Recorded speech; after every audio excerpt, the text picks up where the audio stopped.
నాకో భయం ఏంటంటే, మన దేశం మీద దండయాత్రలు చేసే రాజుల దగ్గరికి ముందే వెళ్ళిపోయి, వాళ్ళతో స్నేహం చేసి, మనకి సంబంధించినటువంటి వాళ్ళు అన్యమతస్థులని తెలిసినా సరే, వాళ్ళకి సహకరించి, మన దేశ రాజుల గుట్టు విప్పి, వాళ్ళకి చెప్పి, మన దేశం మీద దండయాత్రలు వాళ్ళు విజయం సాధించేందుకు సహకరించి, తద్వారా ఏదో ఒకటి అక్కడ పెద్దరికపు పదవులు పొందడానికి కుట్రలు పన్నిన దరిద్రులు అనేక మంది ఉన్నటువంటి దేశం మనది.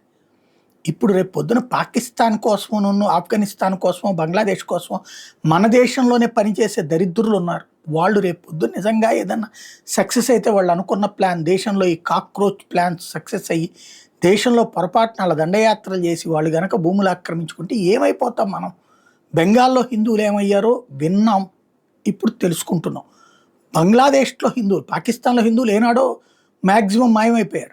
కాశ్మీర్లో హిందువుల్ని ఎలా ఊచకొతకొచ్చారో చెప్తే అదంతా బీజేపీ ప్రాపగాండా అని చెప్పేటటువంటి పనికిమాలినటువంటి వామపక్ష భావజాలికులు మాటలు వింటారు తప్పించి నిజం వినరు, నిజం పట్టించుకోరు. బట్ ఎందుకని కాశ్మీరీ పండితులు దేశమంతా బతుకుతున్నారు అన్నది కూడా కనీస జ్ఞానంతో ఆలోచించాం మనం. అది దరిద్రం మనకి. ఇప్పుడు ఇదంతా ఎందుకు చెప్పాల్సి వస్తుందంటే, బంగ్లాదేశ్లో ఉన్నటువంటి షరియత్పూర్లోని జజీరా ప్రాంతంలో 10 సంవత్సరాల హిందూ పిల్లోడు వాళ్ళ తల్లి శవాన్ని సైకిల్ మీద పెట్టుకుని, సైకిల్ మీదన పెట్టుకుని తీసుకుని పోలీస్ స్టేషన్కి వచ్చాడు. ఏంటయ్యా అంటే, ఆమె మీద అత్యాచారం జరిగింది, చంపేశారు. ఇద్దరు పిల్లలు.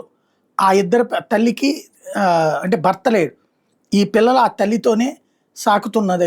ఆ తల్లి ఈ పిల్లలిద్దరిని సాకుతోంది. ఇప్పుడు ఆ ఇద్దరూ కూడా తమ తల్లిని తమ కళ్ళ ఎదుటే జరిగిన అత్యాచారాన్ని చూశారు, తమ కళ్ళ ఎదుటే జరిగిన హత్యను చూశారు. అక్కడ పోలీసులకు ఫోన్ చేస్తే రాలేదు. చివరికి ఆ శవాన్ని తీసుకుని పోలీస్ స్టేషన్ దగ్గరికి వచ్చారు. హిందువుల బ్రతుకులు అట్లా ఉన్నాయి అక్కడ.